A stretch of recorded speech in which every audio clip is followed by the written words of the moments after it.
Halo, selamat jumpa dengan Heru untuk jurnal sopir keluarga yang pertama. Saat ini saya sedang berada di dalam mobil Suzuki XL7 tipe Beta NIK 2022 ya, yang bulan baru diserahkan oleh salesnya dari Suzuki Fatmawati Jakarta Selatan oleh Mas Randy, Anugrah Randy.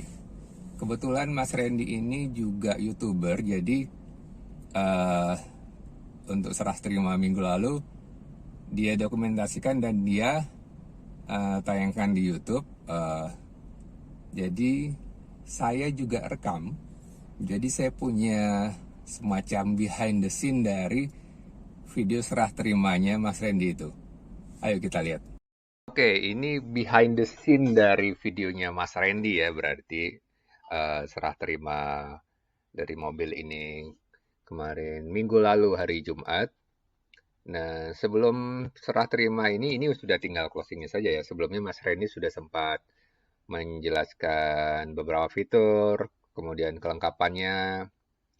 Ya, tentunya nggak bisa semua dites ya, namanya kita baru terima, nggak mungkin dites ya semua fungsinya juga gitu. Tapi saya pikir saya masih akan tanya-tanya berikutnya ke Mas Randy kalau eh, ada yang saya masih bingung ya. Bagaimana saya menyerap begitu banyak informasi dan mungkin saya tidak ingat semuanya gitu ya. Nah, ini iya tos. Udah siap mau foto bareng nih mungkin buat thumbnailnya di video YouTube-nya Mas Randy. Bye. Channel ini saya dedikasikan untuk membagikan dokumentasi dari proses belajar saya sebagai sopir keluarga. Jadi mungkin akan sangat berkaitan dengan otomotif uh, dan ya sehari-hari seorang sopir lah seperti itu.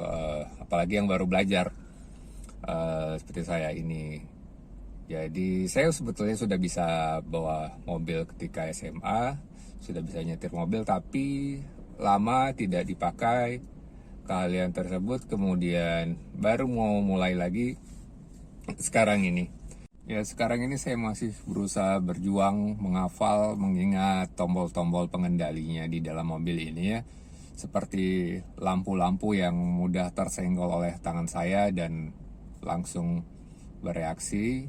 eh, Lampu depan, lampu jauh, seperti itu. Kemudian sekarang kan sudah ada inovasi untuk lampunya, sudah bisa diatur-atur eh, derajat kemiringannya yang pada mobil yang dulu ketika saya belajar dulu tidak ada fitur-fitur seperti itu. Kemudian fitur-fitur di dashhead, uh, head unit ya istilahnya, saya masih banyak yang belum lancar menggunakannya. Itu kemudian sekalian juga saya harus menata isi segala macam barang di dalam mobil ini. Seperti ya kita tahu mobil ini punya banyak sekat ruang penyimpanan untuk naruh apa segala macam di mana, yang sebetulnya tidak ada aturan tertentu gitu, seperti wadah untuk tumbler. Sah-sah saja kalau kita meletakkan plastik belanjaan untuk belanjaan di situ gitu, yang penting kita bisa ingat gitu. Jadi tidak ada aturan khusus harus taruh karcis parkir di mana, kartu parkir atau e-money di mana gitu. Ada banyak ruang dan yang penting itu tertata dan saya sebagai sopir bisa mengingatnya gitu, mau ketika saya membutuhkannya mudah untuk diambil gitu. Nah, nanti untuk beberapa seri ke depan mungkin akan banyak saya bicara atau mengulas soal mobil ini ya, karena ini baru juga bagi saya proses belajarnya. Mungkin akan ada review tidak dalam satu kali tayang, tapi saya pecah-pecah seperti bagaimana di pengalaman berkendaranya di dalam kota, kemudian nanti mungkin keluar kota yang sampai 6 jam lebih menyetirnya seperti itu.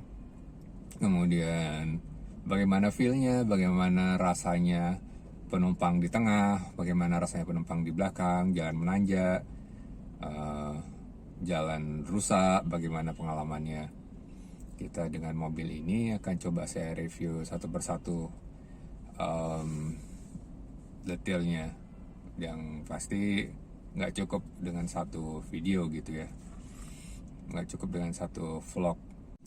Soal mobil ini juga kalau ada teman-teman yang berminat ingin tahu soal fitur-fitur tertentu boleh ditanyakan. Mungkin saya akan bisa buatkan reviewnya. Misal gimana setelah 1 tahun misalnya, apa yang harus diperhatikan, bagaimana fitur keselamatannya, bagaimana fitur penting lainnya gitu. Mungkin bisa jadi bahan untuk saya buatkan videonya. Saya akan berusaha selalu jujur ya di setiap review, karena untuk membantu teman-teman juga yang ingin tahu soal mobil ini, karena kita tahu membeli mobil bukan keputusan yang gampang ya, itu keputusan besar. Kita pastinya ingin tahu segala macam soal barang yang ingin kita beli lebih dulu di depan, sehingga tidak akan ada penyesalan di belakang nanti gitu. Nah, semoga saya bisa bantu teman-teman yang ingin tahu fitur-fitur soal mobil ini gitu. Silakan taruh di kolom komentar apa yang ingin diketahui soal mobil ini gitu. Tapi ya harap sabar karena saya juga masih baru belajar juga gitu. Saya akan berusaha jujur. Mungkin kalau dibilang objektif, untuk bisa objektif kita butuh keahlian tertentu ya, untuk bisa dibilang objektif. Saat ini yang saya bisa sampaikan, saya akan berusaha jujur. Baik, sekian dulu untuk perkenalan saya dengan mobil ini, sekaligus dengan teman-teman semua. Semoga teman-teman sehat-sehat terus, dianugerahi rezeki yang berlimpah. Sampai jumpa dan salam sopir keluarga.